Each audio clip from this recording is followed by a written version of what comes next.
Hiya.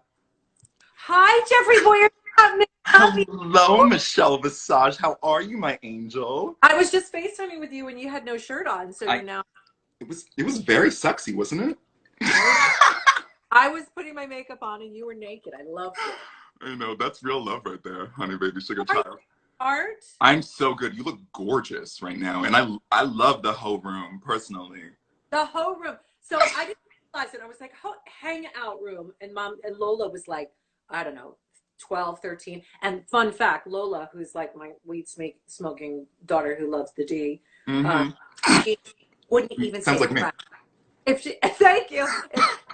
Crap, she would go, if I said crap or Lily said crap, she would go, Mom, stop saying that. So she was like our Mormon child. So now when we named it the Ho Room, she's like, I can't sit in there if it's called the Ho Room. And now she's like, hey, come on into the Ho Room. Yes, I love it. I see that we have Brooklyn Heights on here as well. Hey, Brooklyn. Oh, she lives for the gray. She lives for the gray. And just a little idea, I thought this has nothing to do with Extraordinary Families, the fabulous organization that we are lucky to be on the board of. And we'll get into that in 2 seconds. But when I get sick of the gray, and Brooklyn, I'm talking to you, I think I'm going to do this chunk copper red. Ooh, I love that. It'll be black, and this will be copper. I love that. That's gorgeous. I love the front streak so much. It's so Gloria Steinem-esque. It's like you're an automatic legendary feminist hero Oh, with that like, streak. compare me to Gloria. So Jeffrey and I are here. My whole head is gray, by the way, as you see. I need to touch it. But I'm not ready to go full Miranda Priestley yet. I are honored and lucky enough to be part of an incredible organization called Extraordinary Families. Mhm. And they are just wonderful in getting kids from Los Angeles County into forever homes. And a lot of people in the LGBTQIA plus community are either kind of, pushed aside, forgotten, told they can't adopt, or don't know how to. So Yeah. they're on here watching us right now. And we wanted to share our stories because we're both adopted kids. So I know y'all are thinking we're talking about Drag Race. We'll get into that later because I see y'all. Like Drag Race, yes, because the trailers just dropped and they just found out Drag Race UK is happening. And, we've got Canada represented right here. So Yes, girl. Well, all you Drag Race fans out there, we will have some swag and some prize and some incentives for you to follow along on Extraordinary Families IG page and to donate and help where you can. And we'll have several tiers of donations where if you follow or support in any way, you can be signed up to win some Drag Race swag, including autographed copies of the best-selling book Diva Rules by Michelle Visage. and some t-shirts that Jeffrey will talk about in a minute. But at Yes. the beginning, I want to say you guys can go to extraordinaryfamilies.org/IG live, and you can see the giveaways and you can donate if you see fit there. And it really is a wonderful organization. So Jeffrey and I just wanted to share our stories first. And I know this is a different kind of live for y'all Drag Race people, but I think you're really enjoy what we have to say because I think we're all on the same page about helping queer families become, expand their families with Yeah. adoption and fostering to adopt. So that's Mhm. what we love so much. So Jeffrey, your story is interesting because you were adopted and you were in Canada. You Yeah. have a really good story. So why don't you tell Well, you have a really interesting story as well, which I just think is the best part about sharing, finding that common connection and sharing our adoption stories, because there's always something fascinating about it and something that we can all relate to on some level. And I know that from the very first day that you and I met, Michelle, on season 9 of RuPaul's Drag Race, we connected and bonded instantly over our adoption stories. And no two stories are the same, but all are fascinating, and I just believe that all adoption stories happen for a reason. So I was born and raised in Canada. My biological father was from Jamaica. My mother's family was from the UK. They met in Canada. They were very young, had me, and gave me up for adoption. I was very, very blessed that I was adopted relatively quickly. I was 12 days old when I was adopted. from a family in Canada in a very small town. Yeah. My mama, Carrie, and my dad, George. They were unable to have children of their own, so they signed up to adopt, and they adopted a little girl named Jordan 3 years before me, who was a little white girl, and then signed up quickly after to adopt another child, and they got me, and they had no real guidelines or rules or restrictions onto what they wanted in a child, any gender, any race, any age, and they ended up with me, this little biracial angel, as you can see here. You know, I, as years went on, I always knew that I was adopted. And Yeah. I always felt just incredibly unconditionally loved by my family, but I still had a lot of curiosity and wanted to know where I came from. You know, I had so much in common with my mother specifically and my family, but there was so much of me that just I couldn't identify or relate to with the people around me. So it was important to me to find my roots and to find out who it was and where it was that I came from. And that is something that I did in my early 20s, is when I first started seeking out and finding my biological family. I discovered that I'm one of 15 children. I know, mind-blowing. My father is Jamaican. He's traveled the world and spread that Jamaican Rastafarian seed. I'm just a product of it, child. Yeah. Mm-hmm. Yeah, so I ended up meeting my little brother Cleon first, who is he's incredible. He's a football player. He plays for the Canadian football team, the Toronto Argonauts, and we met when he was 21, I was 25. I was living in New York City, and there was something so magical about the first time that we met, because it was the first time that I had ever been in the same space as somebody who I shared a bloodline with. The first time that I could look into somebody's face and really see a true reflection of myself. And through, you know, deep conversation and connection and getting to know each other, we realized that we have so much in common, and there's something so magical about the nature versus nurture aspect of adoption. I feel like I have the best of all worlds. I have really wonderful qualities of my character, and I was blessed in so many ways to be raised by the family that I was raised with. But now, knowing my biological family, I feel like I have a complete picture of who I am. And I'm very aware of the fact of how blessed I am to be in this position. So you met your biological family, Yeah. and you have a relationship with them, which is wonderful, because that Yeah. doesn't happen that way. And I think a lot of people need to realize that. And that's an element of something to think about when going into fostering, going into adopting, Yeah. because that element will always be there. For me, it was a long time ago in the wild west. No, in New Jersey. And my adoption, I was born a Perth Amboy. I was put up for adoption with this adoption agency in Plainfield. And my story is very interesting. My biological mother was 17, and she got pregnant the first night she lost her virginity. Girl! I Talk did not know this. bad luck. Good luck, honey. Good luck. My biological father basically said, go have an abortion. Luckily for me, they weren't legal yet. So my biological mother couldn't tell her mother, because she had mental issues and it wouldn't be good. So she told her stepmother, and the stepmother said, you're going to come live with us, and you're going to give that baby up for adoption. So she did. And here's a really interesting story. Usually when you give a baby up for adoption, out of respect for how difficult it is for the mother, they don't bring the baby in to be fed, because pulling that baby away from the mother is like, you don't want to see the baby belongs to somebody else. So they didn't know that, and they brought me into my mother to be fed. And she gave me my first bottle. She said she never named me because she knew I was going. My parents waited 3 years for me. It was a private adoption agency, but they had to wait 3 years before I was placed with them. I was in foster care for 4 months. I never knew who my foster mother was. That'd be so cool to find out one day. I don't know if she'd still be with us, because I'm, 52 years old. Thank you. But it was an interesting story because when I met my biological mother, it wasn't that Oprah moment. And I went back and forth for this for a lot of years because my mother, Arlene, who I was adopted into a Jewish family. My mother is Hungarian, biological mother, Hungarian Irish Catholic from Newark, New Jersey. And I got adopted into this Jewish family, which is complete opposite.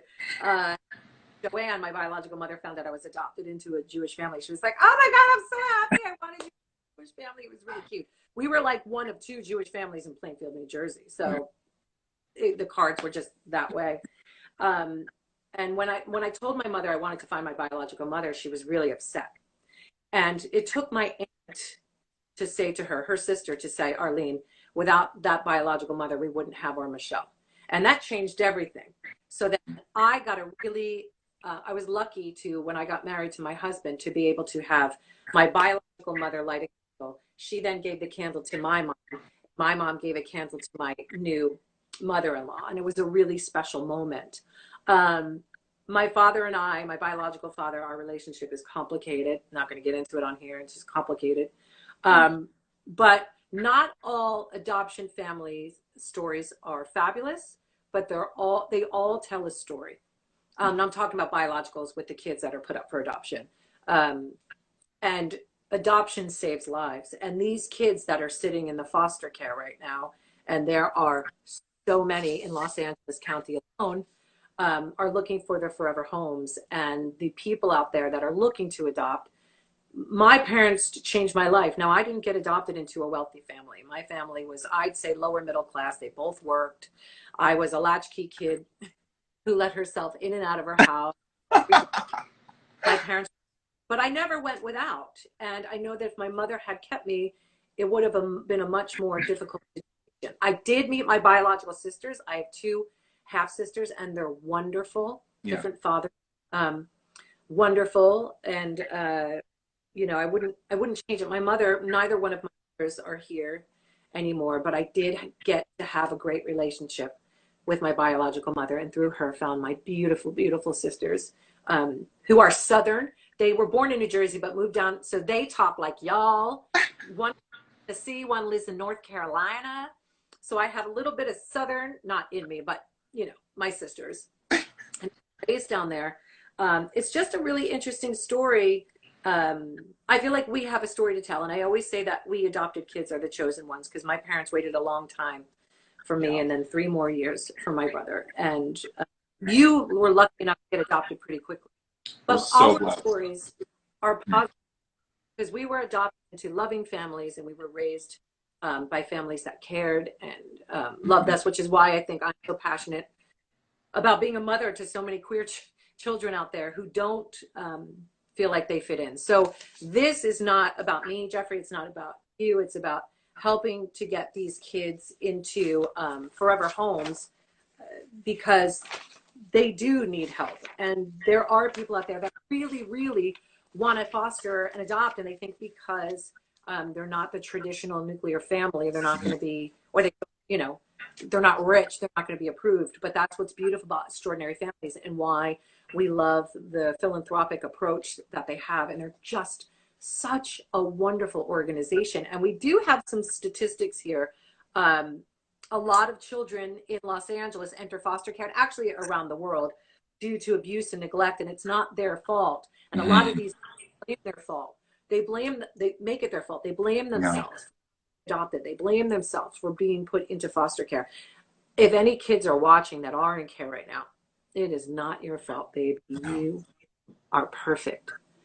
And I think that's something so important to hear and to know, Michelle, because I feel like it's, a part of the reason why potential foster or adoption parents are hesitant to seek, creating forever families and finding children through foster and adoption agencies, because they're fearful of the trauma or of that child's history or past or whatever it may be. But to have that understanding that the reason why the majority of children end up in the foster system is because of neglect or abuse that has nothing to do with them.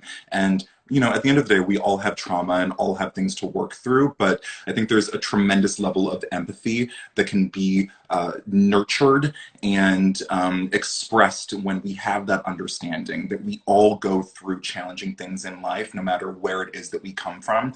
And we all have the ability to create a safe space in our hearts to welcome others in and to help them heal and work through that trauma. So true. And the kids have to stop blaming themselves because really the parents have their own ish to get together. And it's to do with you. Sadly, you're what happens. You're the shrapnel, so to Yeah. speak. Nothing to do with you. You are perfect. You didn't ask for the situation. And we doing these type of things are hoping to get kids placed. And it is called Extraordinary Families. That's the name of the organization. Please follow them. Older children.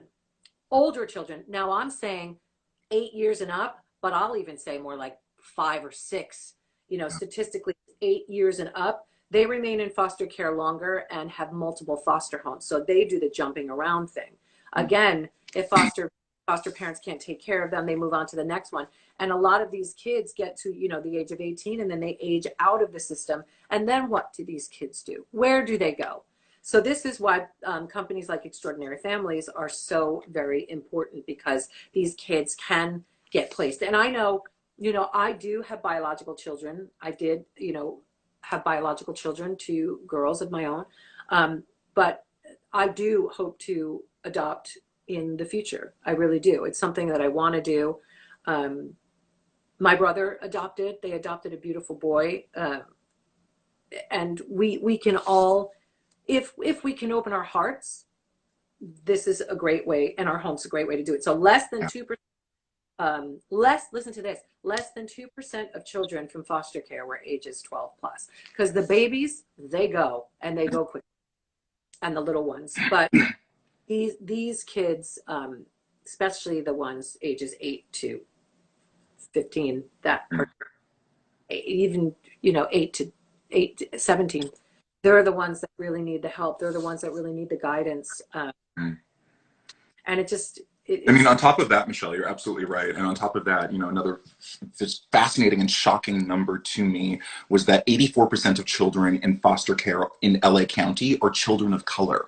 Majority Black and brown children, African American heritage and Hispanic. And I think that the reason why that statistic was so eye-opening and enlightening to me was because, given the current state of the world that we are in right now, and this era of the Black Lives Matter movement, and the awareness around racial inequity and racial disparities and white privilege and white supremacy, to recognize how all of that plays directly into this number of 84% of children in foster care system in Los Angeles being those of Black and brown descent. I just think it's fascinating. And, I think that the intention behind this is to call people in and to bring awareness to the reality of adoption and fostering worldwide, not only in Los Angeles County, but I have a lot of friends, as do you, that are in tremendous places of privilege, who want children and can't have children, and have resorted to many different options, including IVF, and spending hundreds of thousands of dollars in attempts to be able to procreate themselves.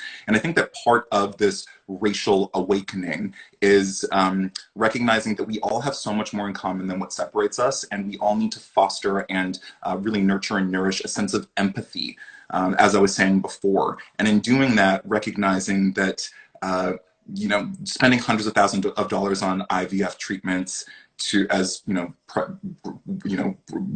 upper middle class, wealthy white individuals, as opposed to exploring the options of reaching out and helping marginalized individuals, and opening your home to Black and brown individuals. Not only are you doing an incredible act of kindness and love and empathy for those out there in need, but you're also going to open your own heart and expand your own mind to experience things that you never even considered in the past. And having an awareness of the racial inequity and the privilege that goes along with having your own children in other ways, it's so important to know. 100%. But I do want to add, for the people that do go through the IVF process, because my sister-in-law did this, and it didn't work, and they ended up adopting. There is this weird societal thing where, they put it, they put it in you. You know, they put it in you where they're not your kids, so to speak, unless you have them biologically, which is such, sorry, bullshit. Yeah. Because I'm a product of my family and they did not biologically birth me or have me. I am definitely a product of Marty and Arlene, and I'm very proud to be adopted. So the women that do struggle with IVF and you go through that, that's your own journey. But please, if you are struggling with trying to conceive, please always keep adoption in your mind, because it is such a wonderful and rewarding and beautiful thing, not just for the child, but for you. You will be rewarded in so many ways. But also 30% of those kids that you're talking about in foster care identify as LGBTQIA+. So that's a very, very, very large number. And these kids are the ones that, you know, don't really have anybody to look after them and to guide them. So if you are in the rainbow umbrella and you are looking to foster and adopt, to please get in touch with Extraordinary Families. I know somebody I was reading, it's very quick, but I see the horrendous comments too. You don't need to be here. But the ones that do want information, Extraordinary Families, they were asking about the paperwork and how difficult it is, and they walk you through it. They're so wonderful at this organization. So if you do have questions, follow them. You know, look, Extraordinary Families has an Instagram. You can go to, like I said earlier, extraordinaryfamilies.org/IG Live. We're trying to not only raise money, but to more importantly, raise awareness that if you are looking to adopt and are wanting to open your home to foster these children, this is incredible. If you have questions, Miss Vanjie, yes, of course you're my child. If you please reach out to them, please, because they will answer your questions. Jeffrey and I are not about, you know, the expense and the paperwork, because we don't know. Mm-hmm. If we knew, we'd tell you. But you're better off talking to somebody at Extraordinary Families. Are wonderful. They're helpful. They'll give you all the information that you need. And we've got some great incentive out there for you to do it. We've got, you can enter to win a bunch of things, including, and if you go to Extraordinary Families, it's on there. You can win there's a VIP package, a DragCon VIP package, which has a jacket, a beanie, a pin set, some stuff from How's Your Head Hun, my show in the UK, some RuPaul metal art, Lip Sync Assassin t-shirt. I've got signed Diva Rules book. Jeffrey, tell everybody the t-shirts that you're putting up there. Sure, yes. So I have this incredible line of these limited edition t-shirts that I did as a collab with a London-based artist named Layman Lassine. So we have 3 different shirts. This androgynous one here, this respect otherness one here, and the one that I'm wearing, the biracial angel. And so each shirt is $50, and 100% of the proceeds are going to go to Extraordinary Families. This is what it's all about. So you can see the link. It keeps coming up. And Morgan McMichaels, you are the first one to understand that this was Janet Jackson. Thank you. I've been wearing it like on every day. I'm waiting for somebody to say, Janet, Morgan McMichaels got that. So all the information, you guys, like Jeff, could be found on extraordinaryfamilies.org/IG Live. And again, raising funds, but most importantly, raising awareness, especially all children. But like Jeffrey said, there are much more Black and brown skinned children that are in foster care that are waiting for their forever homes. And a lot of these children are queer. And it's important. It's really important for these kids to have a chance at life. Jeffrey and I see a lot of adopted kids on here saying that they're adopted too, and we are the lucky ones. So it's Jeffrey and my, you know, what we want to do in this world is to help the kids that haven't been so lucky and are in foster care yet find their forever homes.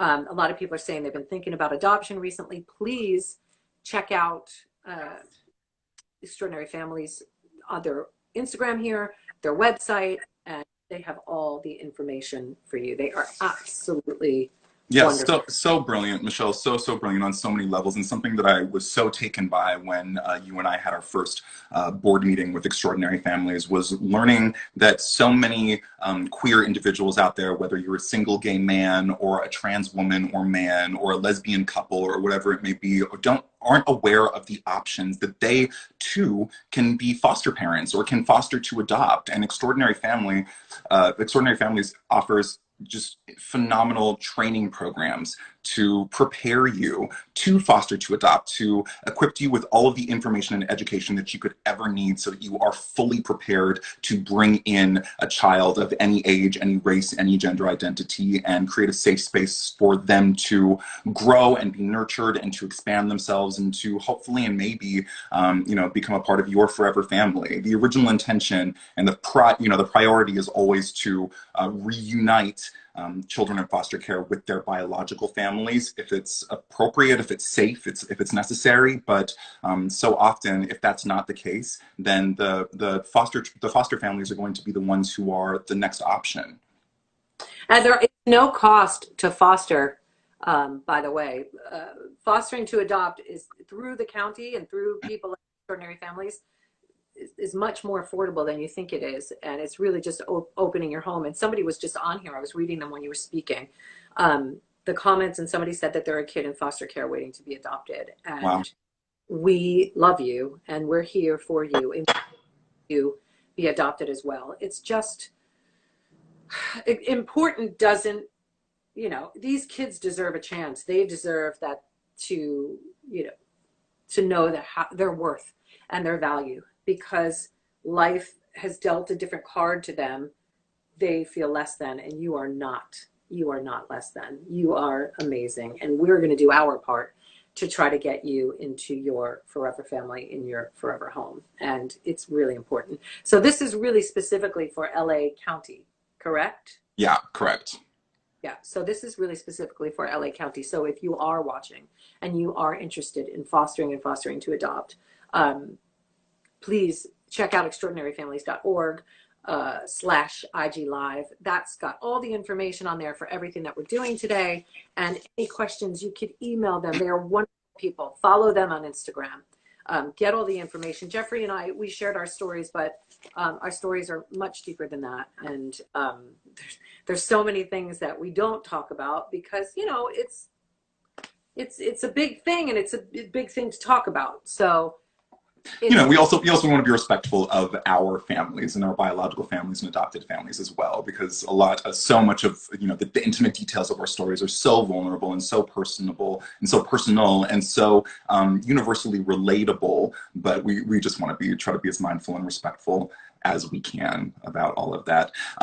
Thinking about the literal time that we are at right now, December 15th, 2020, Christmas is coming up, and Extraordinary Families can always use donated toys to the organization. And also you can go ahead, if you don't feel like, if you're not in Los Angeles, if you're wondering if there's anything specific that you can do to help this organization, you can always donate gift cards to the children who are in foster care through this organization. So, send a $100 or $50 or $25 gift card to Target or Best Buy or Walmart or whatever it may be, because these gift cards will go directly to the children to be able to buy themselves a Christmas or a holiday gift, or even just provide themselves with some essentials and some necessities.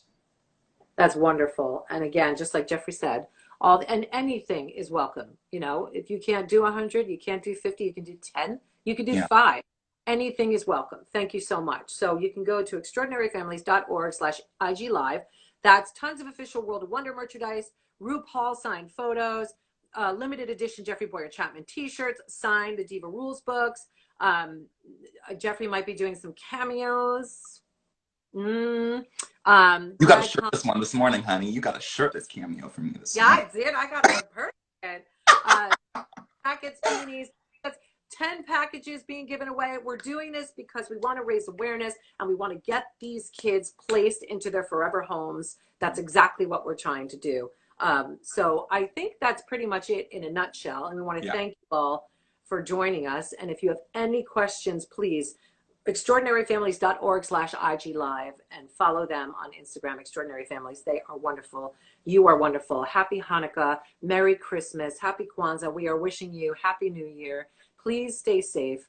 Please stay healthy. We absolutely adore you. Jeffrey Bowyer-Chapman, I love, love, love you, baby. I love you so much, Michelle. You are my chosen family. I'm so blessed to have you in my life. And thank you to everyone for tuning in with us, for following along. Please, follow Extraordinary Families on Instagram and spread the word, spread the love, stay kind, stay bright, stay loving. The world needs more of it. And being involved in this organization gives us the perfect opportunity to do so, to spread that love.